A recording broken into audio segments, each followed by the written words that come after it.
Started. Welcome everyone. Thanks for joining us today for the What's New in Risk Management webinar. My name is Emily Podasky. I'm a product marketing manager here at ServiceNow, and I am joined with Utkarsh Jain, our director of product management. We are going to take you through some really exciting enhancements and features and new functionality that's in our latest release out on the store now. So get ready to learn a lot today. Before we get started, we're going to hit a little housekeeping items. First off, you are on mute, but that doesn't mean you can't ask questions. Feel free to use the Q&A feature at the bottom of your screen to ask questions throughout today's presentation. We will have a Q&A session at the end, so we will address them in the order that we have received these questions. And we have a lot to cover today, so if we don't get to your questions, we will follow up with you after the event to make sure that we get everything all answered for you. Additionally, this session is recorded, so this will be available up on the ServiceNow community forum about 48 hours, about 2 days. You'll be able to watch the recording. Feel free to reference back to it because we are covering a lot today, and feel free to share it with your colleagues in case they would benefit from some of the information here today. And after the session today, you may be prompted to fill out a short survey. We would really appreciate your feedback on the session. We use this to make sure that we give you the right information and continue to improve. So we really appreciate your feedback. And with that, we'll bring it up to our first event here. We have new updates. And everything that you see on today is already available up on the ServiceNow store. So you can use all of this stuff today if you have the risk application. Pretty excited about it. And with that, I want to make sure that you knew about some of the other products that we have available up on the store. We have a lot of new features came out with this latest store release. And we're covering all of these over the next couple of weeks. If you missed our business continuity management session last week, that recording is available. We highly recommend you taking a look at it. The new enhancements to the BIAs and the plans are fantastic, very useful. You are here today for risk management. And on Thursday, we are covering everything third party. Next week is dedicated to our continuous authorization and monitoring product, as well as our compliance and audit management product. Lots of really great stuff here. New content, new features, all stuff that everyone will be able to use. And then following that, we're continuing the compliance theme with our compliance case management, regulatory change management, and our new data, personal data rights and our privacy management product. So be sure to tune in for these. We'll have a link at the end of today's presentation where you can go ahead and sign up for some of these if this is interesting to you. And with that, we'll go ahead and get started. Utkarsh, I'm going to turn it over to you. What's new in risk management? Thank you. Thank you, Emily. So I'll just put it into the PowerPoint mode. And hi, everyone. Thanks for joining in. Thanks for your time today. I really want to appreciate all the feedback that all of you have given to us. And what I'm going to walk you through today is actually an outcome of that feedback. So all of you, again, a word of thanks to all of your contribution. So for those of you who don't know me, I'm Utkarsh, part of product management team at ServiceNow, works as a director of product management, responsible for a portfolio of things, and specifically around risk management. So really happy to be here today demonstrating some of the things that we have enhanced based on the feedback we have heard. So today what I'm going to do is I'm going to cover 3 major areas. One is risk response. Now, this is something I know a lot of you gave feedback on. There's a ton of stuff we have to do around risk response. And I think there's definitely a lot better capabilities in risk response after this release. So we have plugged that gap in that was highlighted to us in terms of a gray area in the product, something we could do better. So a lot of your feedback you would see getting incorporated into the product today. The second thing which is something which is very near and dear to me, is also the smart assessment engine. And while I'll give you a quick preview of how the risk identification questionnaire works in the new world of smart assessment engine, please ensure you join the compliance session where we'll do a more deep dive into smart assessment engine and show you how that's going to revamp the complete control attestation interface as well. So this is the future in terms of any of your questionnaires or assessments that we see from the risk business units products, and something you all have given a lot of feedback on again. We also always make sure we listen to all our customers, all our partners, what they are saying. So there was some feedback in terms of not having the capabilities to actually reopen risk events which are closed. And you'll see how we have enabled it in this release, followed by strengthening the core capabilities, taking into that feedback that you've given, be it supporting multi-level dynamic approvals for metric data tasks, or improving the accuracy in financial loss reporting by providing additional configurations to you as needed, or making those small enhancements around the review and feedback capability that you have here, right? So I'm going to talk or give you a live demo of a lot of these capabilities today, but let me go deeper into the risk response area first. So the first thing that I'm going to demonstrate today, but we have made significant improvement on, is how the approvals work in the risk response. So if you look at the risk response workflow prior to this corresponding release, it, it was somewhat hard-coded to go into the risk manager, and you didn't really have configurability to actually define a multi-level approval. Now, what was happening because of this is, if a customer is using ARA, there were instances of double approval, because you do your approvals as part of the advanced risk assessment. You could do these approvals as part of your risk response as well. And some of the time the business was, okay, why do I have to approve it twice, right? So that's why we are making it completely configurable. We are integrating with the approval configurator where you can define your multi-level of approvals for risk response, or even turn it off if you believe that approvals for risk response should already be factored in via ARA as well, or advanced risk assessment workflow. So that's the first thing.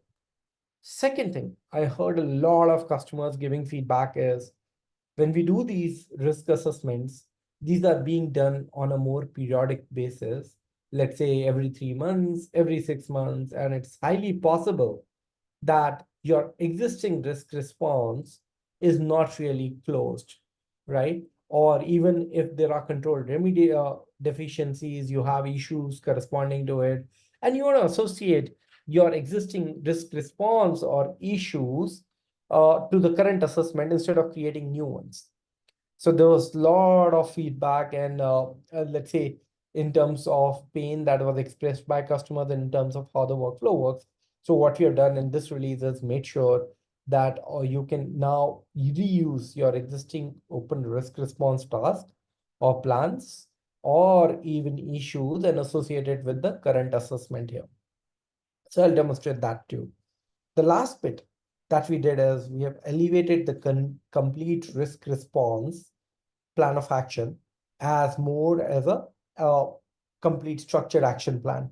So similar to how you have issues where you have an issue and then you have mitigating or remediation actions defined, you can have a plan of action defined as a risk response strategy, and then you can have granular task defined corresponding to it. So that way is you can really elevate that entire conversation and say, okay, these are the steps we are taking in order to mitigate this risk, right? So that's something we have also enabled for you as an option in case you see those workflows across. Now, talking about smart assessment engine, so this is gonna be definitely a key focus area for us. And like I said, I'm only gonna give you a sneak peek today, but there's a detailed conversation or demo we're gonna have specifically in context of control attestation. But even the risk identification questionnaire, we are giving you a choice to switch to the new smart assessment engine. And with that, what we have done primarily is we have completely developed a grounds up new engine, which is obviously not just user friendly, but it's actually much more configurable. It's super powerful in terms of what it can do. And there's a very active roadmap for it, right? So you'll see continuous investment from ServiceNow in making this better every release after release. But these are some of the screenshot in terms of how the look and feel of the smart assessment engine is. So it just does not only focuses on the person taking an assessment, but what you are also trying to do is empower our second line or even third line practitioners to set up these questionnaires as needed. And there's a lot of thought that has gone into designing a right interface for even for the designer, so that it makes it easy for them to create these questionnaires. There's also capability around reopening closed risk events. So again, this is the feedback we heard, that there are a lot of risk events where from a data correction perspective, regulators ask you to reopen this risk event, make sure you can capture additional losses that you missed, or maybe some entities you want to correct, right? So we are providing an action or an option to you in the workflow to reopen these closed risk events and make those data corrections as needed. I'll showcase that workflow as well. Now, a couple of other things we always focus on is it's not just always about building in new features, but also making sure we are hearing and listening to those small improvements in the product, which helps you make your life easy, right? As a user, as a customer, or as an implementation partner.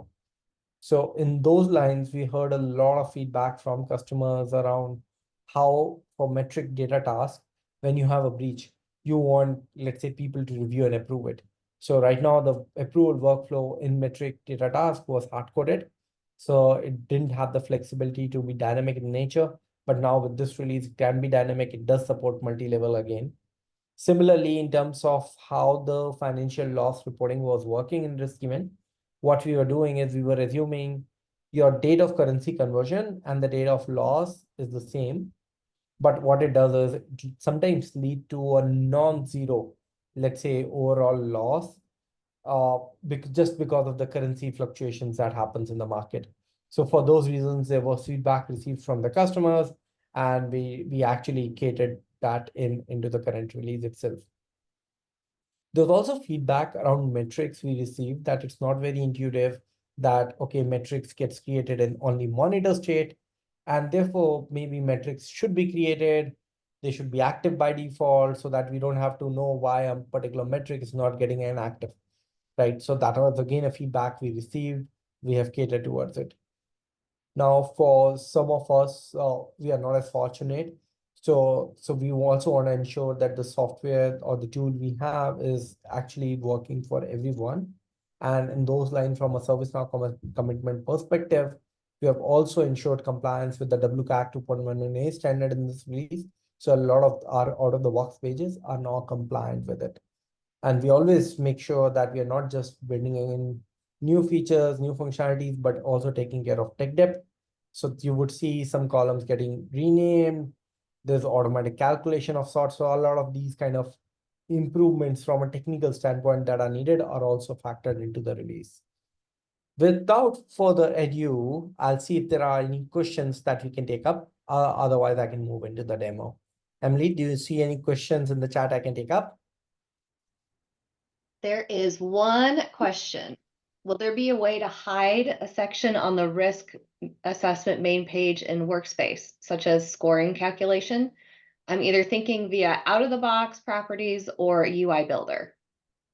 It is absolutely possible already when you turn off, let's say, any of the inherent assessment, control assessment in the risk assessment methodology configurations, you should be able to turn it off.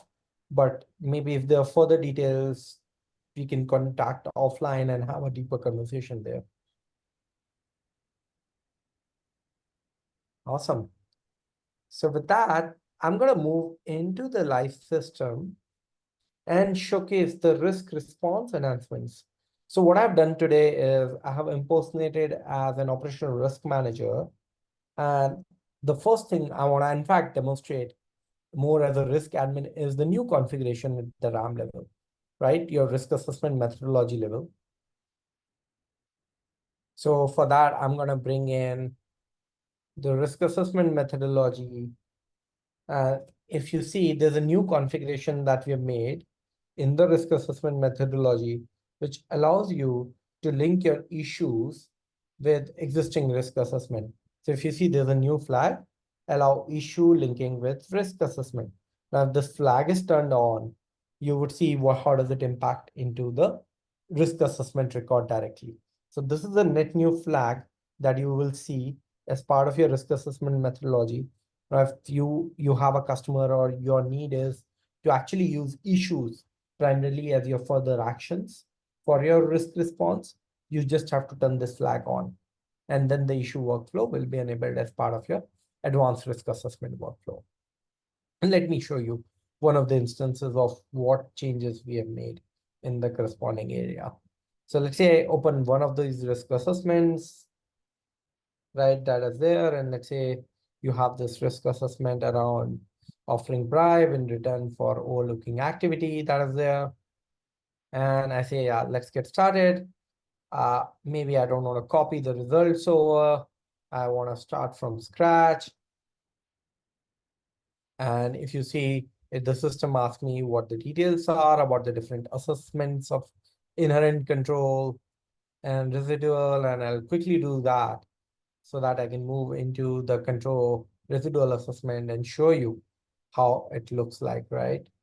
So yeah, so I do my controls, I do my inherent, I come to residual.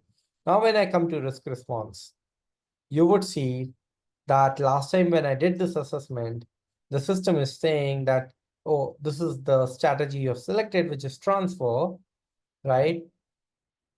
Do you want to change it? So this is the first thing you would notice, that the system is smart enough and actually populating that, okay, you selected it. Do you want to change your risk response strategy? So if I say, yeah, I want to change it, it's gonna give you me that options to change that across. If I would have said, no, I don't want to change it, I want to go back, right? For example, if I just go back into the residual assessment and go into the risk response again, as an example, and if I select the transfer, it would show me option to create tasks. So this is a change we have made where your risk response are not getting create risk response tasks are not auto getting created. It's an option for you to create this. Similarly, let's say if there's mitigation avoidance, I can obviously select multiple of these that if I have to, and click on this to create those risk response tasks. Similarly, in the issue record that you have, you would see there's an action to either create a new issue or link to your existing issue. So now if you link to an existing issue, it populates all the open issues that are there in the system. And I can say, yeah, these are the issues that it is linked to, right? So that way you don't have to do duplication of work to create those across, right? And once I'm done with it, I can obviously submit it across. Now, so let's say I move forward in the workflow and submit it across. So that way I have not done anything pertaining to creating that new risk response task. Similarly, I'll show you an example of how you could see that the risk response that you have are copied over from your last assessment to your current assessment. So now in this case, what I said is I'm going to copy over my result. And you would see when we move to the risk response stage, the system would populate and say that, yeah, these are the existing tasks that are there. So you can actually get back to them and say, okay, these are the things that you already have action plan on. So in this case, unfortunately, I don't have anything open. That's why it's not showing here. But if there was anything open, it would have showed those existing mitigation tasks. So let's say I create a new task, for example, let's say plan of action to mitigate, right? And I quickly define that plan, assign it to the current user and save it. So now let's say I did create it, I submitted across. Now when I come to it, right, it has triggered an approval workflow where, yeah, it has sent it across to end retailer. And now once your system is, the risk assessment record is approved, you can actually push forward. So now if you see, I have an option to reassess. And if I click on this reassessment and go to this assessment and I copy over the results, it would not create a net new risk response task. It would link to that existing one, which is open. And neither would we cancel the current existing risk response task. So that way is that duplication of work that was happening is completely avoided. So if you see, automatically the previous risk response that you have is associated, and the system is showing that, yeah, last time you did the assessment, this was there. If you want to edit the task, you can always go ahead and edit it, or if you want to remove it, you can, and then associate a new one for you. So that way is that redundancy that was there in the system has been taken care of. Similarly, you can link it to issues as well. So these are the enhancements we have made pertaining to making sure, like I said, that you could reassess the risk more frequently, but you don't have to recreate these risk response tasks or plan of action more, and also reduce the issues if you have to. I'm just going to take a pause here for any questions, queries on the chat. We have 2 questions. Oh, a couple more coming in. If one of mitigation control for a risk is no longer compliant, is there a way, current or in roadmap, to have that reflected on the risk score without redoing the assessment? There's Emily, absolutely. So that's where automated factors are defined. So you could actually have your control assessment, leverage the automated factors and connect to your controlled rating to actually make sure that whenever you have a non-compliant control, your residual risk is auto-computed and it reflects that rating across. So again, if somebody wants to see a demo, I'm happy to have a one-on-one conversation and showcase how that works. Next one. What does IPT stand for in an issue number? Yeah, that's a really good one, I would say. I mean, even this is something which just like long pre-Henneken release. It's basically your issues plan task, right? Because issues were extended from plan task table. So that is why we created that acronym of sort called issue plan task. Now, this is something that customers can always change. But since out of the box, there's data migration impacts and stuff like it, we never changed it out of the box. So this is like pre-Henneken decision that we took, given the fact we were extending issue from a plan task table. So it stands for issue plan task. Great. Next question. In which circumstance, if any, are we meant to respond to a risk assessment with both issue and risk response task? Do we see these 2 processes working well together? I guess I'm not seeing how this will not create duplication of effort for our users since the goal is the same, i.e. respond to the issue.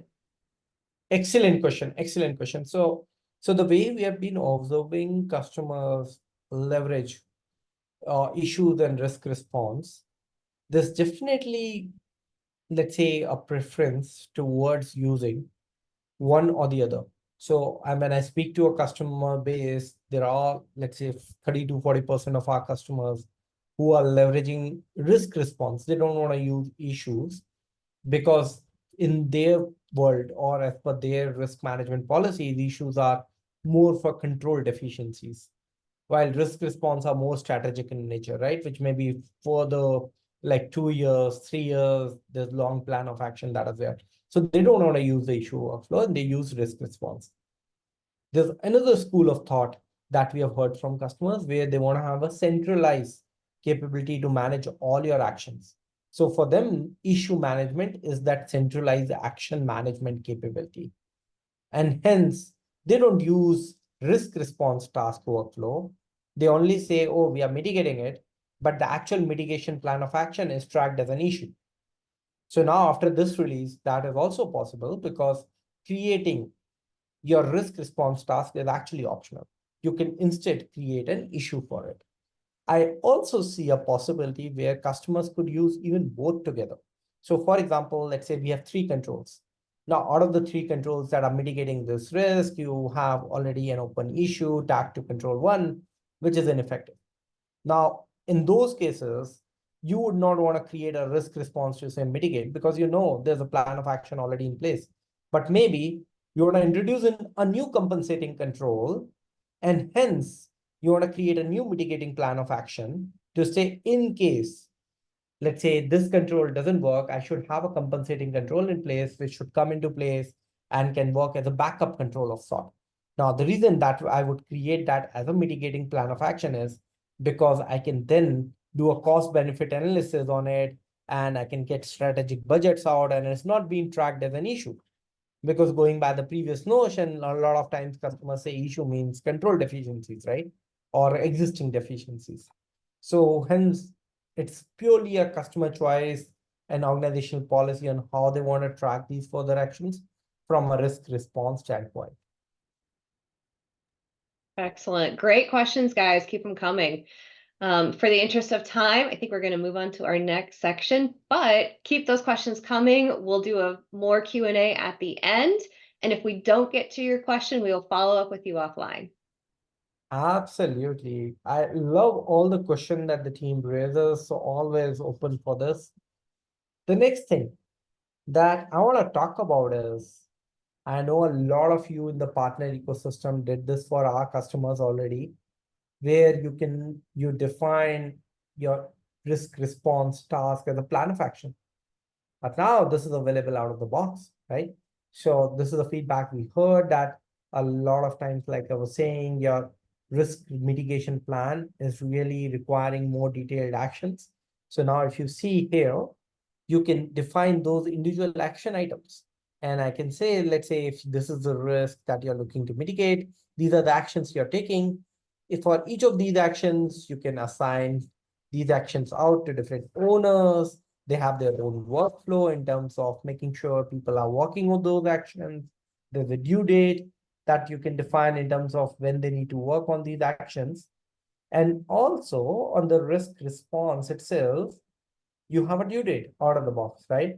Again, a feedback that came in saying, oh, we don't have critical fields such as due date or priority available out of the box, and we end up reconfiguring it like a lot of times. So all of that has been taken into account. So that way you can actually define these, and you can have literally like a complete action plan defined for you.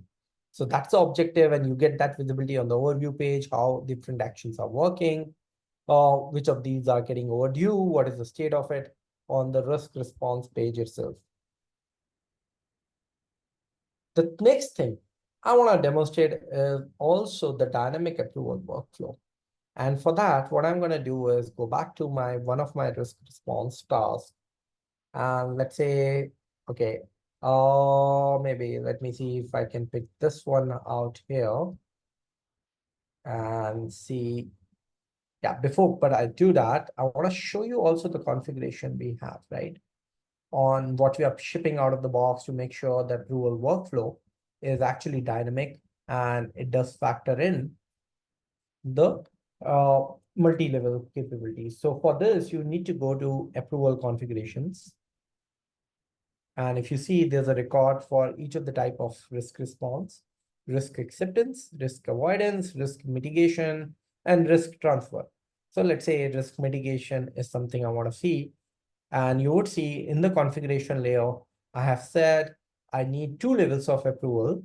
The first level is the risk owner approval, and the second level is the risk manager approval.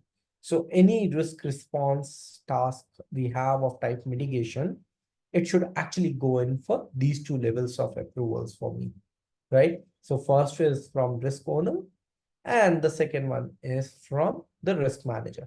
Now here, for simplicity's sake, I'm referring to the risk owner field. In the other one, I said risk manager is hard-coded as an example to a particular user, but you can always make that dynamic if there's a need to, right? So that's something you can always do from a configurability perspective. I'll show you this configuration as well. So you can see this is the risk manager approval that is needed. And I said, okay, Karen Zambo is the person who's gonna review and approve it. Now what will happen is in the system, let's say this is the task that are there, and if I initiate approval workflow, you would see that it would trigger an approval first for the risk owner, which in this case is the same user.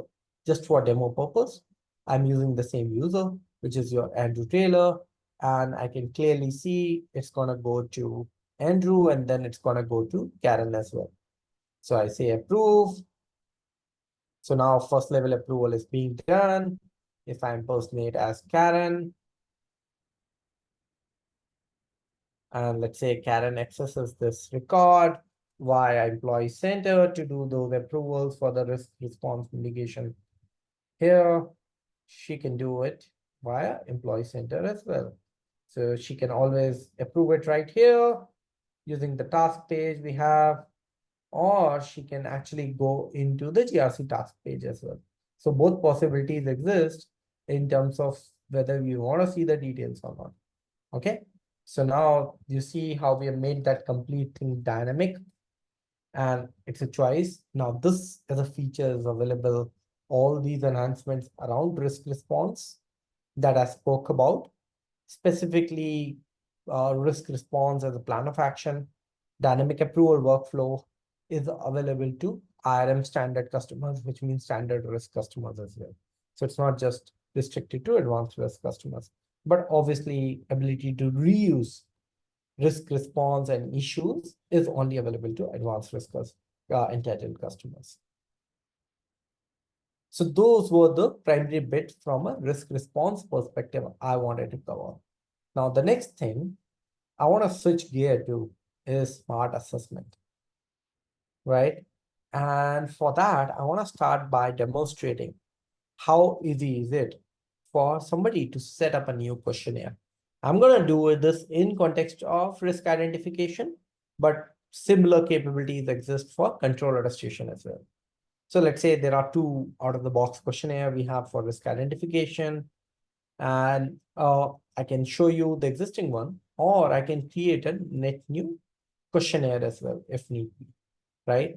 And I can click on this new action and I can create a net new questionnaire for me where I can define, okay, what is the context of the questionnaire, right? What is going to be, it is going to be used for? Is it risk identification? Is it control attestation? What use case it's going to be used for? And then define those individual questions out. So now, let's say I open up one of these existing ones that you have here. You can see there's a bunch of details. For example, what's my category of the questionnaire? What is my target, right? And there are settings that are available to you, which we'll talk about when we actually go into the compliance session where we'll demonstrate this in context of control attestation. Now, one thing to note is, unlike the previous assessment, you also have an opportunity to create instructions. So let's say if I want to add instructions of sort that I want people to read before they respond to this questionnaire, I can add those instructions out here, and then that appears as a section for me, right? So that way customers can actually have like a simple training of sort that they're giving before people are responding to it. Similarly, from a questionnaire perspective, you can organize your questions into multiple sections. Each section can have multiple questions. For each question, you can provide a short text, you can provide a detailed text, you can select what kind of question is it. Is it single line, multi-line input? Is it a drop-down radio button? What is the type of it? And all that. So it's super easy and actually makes it very, let's say, user-friendly for customers to actually do it. So let's say if I want to create a new questionnaire, let's say demo smart assessment, for lack of a better word, and I want to use it for risk identification. I say, yeah, table, the context is entity. I create it, right? And if you see, if I go into the actual save, I'll save these basic configurations out. I don't want to modify any of these details that are there and go and directly add question. So let's say I add in instructions. So you can type in your instructions here, right? And then you can also add the assessment reference in terms of the right-hand side information. I'll show you what it means, but it's essentially the contextual information somebody needs to actually respond to it. So what it's going to do is it's going to give you opportunity to add the relevant column. For example, maybe you want to add in company, the configuration item, some of these columns out, right? Compliance code. So automatically these details will be displayed on the right-hand side panel for you. And you don't have to actually configure it in UI Builder. Similarly, there are multiple sections. You can add sections, and I can say maybe this is the screening question section where I'll ask some basic details for me. So, and for each of the section, I can add questions. So I can say maybe type of organization, right? And let's say it's a drop down. So I can say is it maybe a horizontal function or a vertical function as an example, right? Horizontal, vertical, which means it's a particular business line, or is it a horizontal function like an HR or finance or what is it, right? And you can make it as required, non-required. You can obviously make it conditionally mandatory, also visible. So a lot of options are available already in the first release, right? For you to configure the right sections. Obviously, you can have multiple such sections, such questions in a particular questionnaire. So do you have the required details as an example now? And I say this is a radio button of choice, yes and no. This is an optional question that I have. And if I want to have additional question description, I can add that additional description below. That's going to help somebody respond to it better. And even further guidance. For example, there may be guidance in terms of rich text fields, images that you want to embed. So you can provide those as well. Now, once you've done all of this, right? So you will publish this out, you will initiate these in context of risk identification. Now, how do you enable is you can go to risk identification configuration and you can say that for this kind of things, I want to switch to the smart assessment. So I don't want to use the old assessment engine, but I want to use the smart assessment workflow, right? So that way is you're making a conscious choice that these are the, let's say, target customer users you're rolling out your smart assessment for, and you don't have to make like a switch from all the different things. So if you have assessments where you have already trained a certain set of users and you want to continue, right? While for new user base, for new context on which you are doing risk identification, you want to use smart assessment, you can. So for example, here, see, I have this flag as checked, use smart assessment, then you can select the relevant questionnaire from which is published as a smart assessment. So instead of selecting the classic assessment questionnaire, you're selecting the smart assessment questionnaire here. Now, once that is done, now if I impersonate as, let's say, somebody responding to this smart assessment, you would see a different UI or user interface again. So if I go into my risk workspace as an example, and let's say if I have one of the open tasks tagged to responding to this risk identification questionnaire, you see the right-hand side panel that appeared. So this is what I was configuring. Similarly, each of your questions is organized into different sections that you have. You can see, you can modify any of the details out as needed, right? So yeah, making it very, very intuitive and very easy for somebody to actually respond to this, right? And once that is done, you can obviously reassign this or you can submit it across as well. It shows you progress bar as well on the top. If you want more details around it, like I said, you can configure additional contextual details if needed, right? So those options are always available for you in terms of what you can do. I see a lot of questions, Emily. So maybe we'll take few of them and then I'll try to respond to others offline. Yeah, we have lots of great questions. Thank you for submitting them, guys. First question, can you duplicate an existing assessment and make changes from there? Excellent question. That's something we are working on in the current release, and you would see that getting out in Feb 25 timeframe under safe harbor always.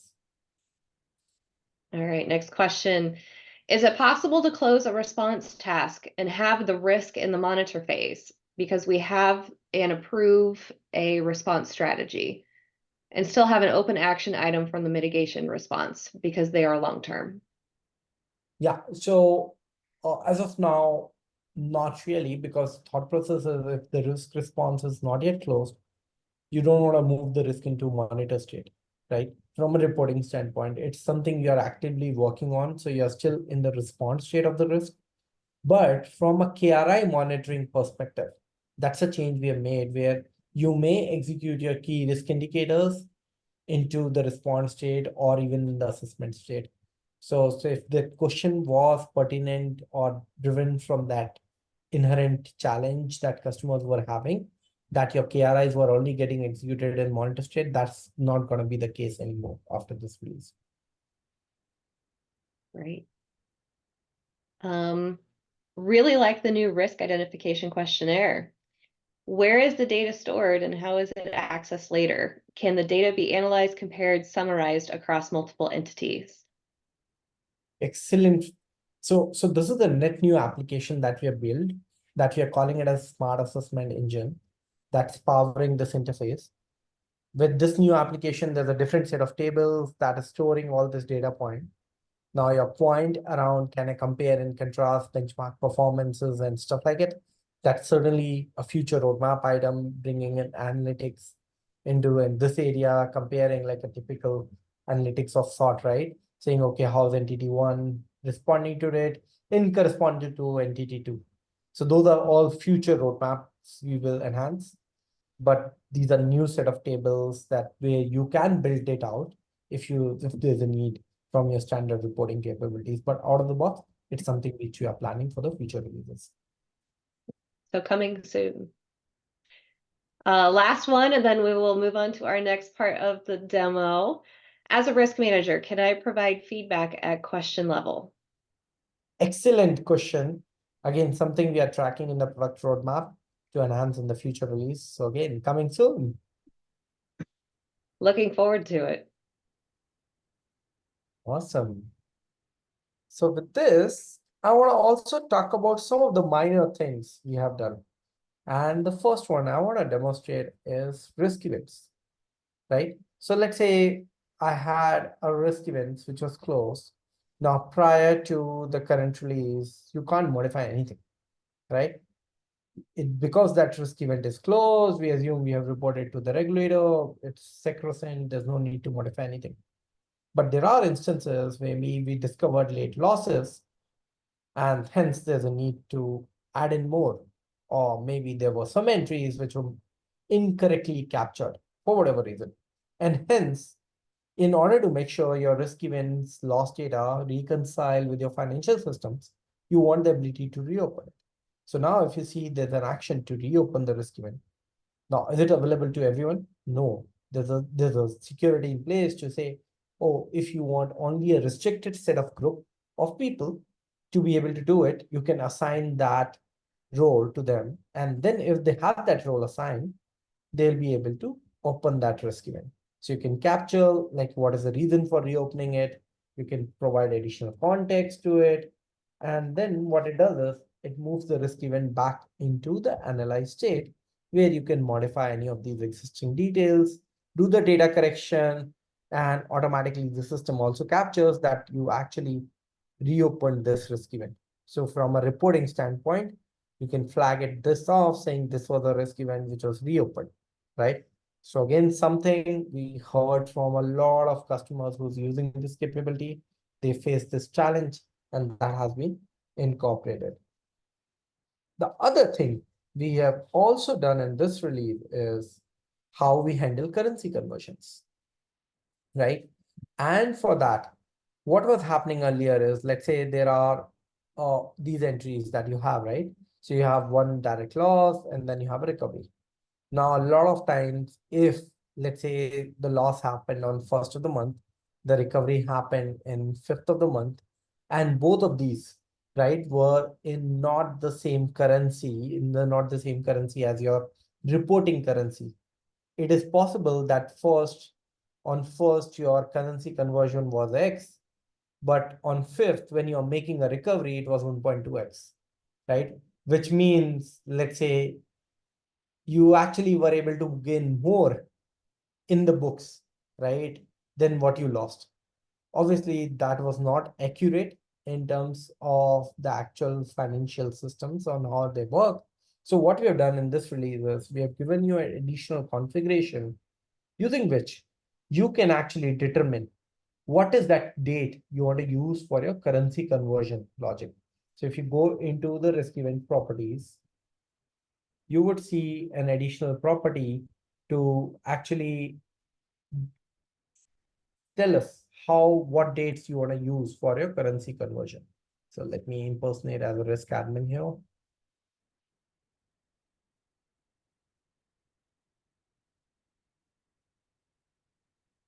So if I go into risk event properties, you would see a new property which will say, oh, define the risk event currency conversion in configuration. Is it the event entry date? Is it the first loss entry date, last loss entry date, or even the custom date? So that you can, for each of the entries you're making, you can specify this is the date on which the currency conversion should happen. So this is something you can do after this release as well in terms of the other bit. And the last thing that I want to also quickly show you is the metrics dynamic approvals. So while I'm here, I'll show you what we have done corresponding to it. So now, similar to how you had for risk response task, even for metrics, right? You can determine what are the different approvals you need. So let's say at a level 1 level, I've said this is the person who should be doing the review and approval. And then for level 2, this is the person who should be doing it. So you can see level 1 is Karen, and level 2 is, let's say, some other user. And you can even define it dynamically to say only if there's a breach of, let's say, a red threshold, then you should do level 2 approval or even level 1 approval. So those elements of dynamic behavior that you typically have from a use case perspective can be configured here. So in this case, you can see, yeah, level 1 is Karen, level 2 is Andrew. And again, you can say if the status, as an example, right, metric status is breached, then do those approvals, otherwise don't do it. So that's how you can codify these rules and make sure your approvals are completely dynamic. So those were the primary things I wanted to cover, and we have announced based on the feedback we have heard from all of you here. I know we have 10 more minutes, so would love to take more questions, whatever we can, and whatever we could not, we will make sure we'll get back to you.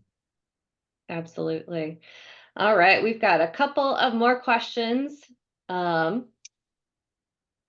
Can a previously created response task from another risk or risk assessment be linked?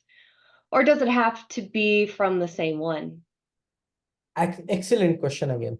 So this is something we discussed at length internally to say, okay, can we allow linking risk response across multiple risks, right? So in the current release, we are not supporting it, but definitely we are analyzing more on how we can enable that corresponding capability as well, because I've seen some customers asking it and they say, oh, we want to manage it as a strategic action plan. And hence, it's not just one risk, it impacts multiple risks. So why should we duplicate that effort? So how we do it, whether we do it as a parent-child, similar to how we do issues, or should we allow many-to-many relationship between a risk response and a risk, is something my team is still analyzing. And we said, okay, we will wait for this, and maybe in one of the future releases, we will incorporate it. But in the current release, it's only for the same risk that you can link your existing risk response tasks to.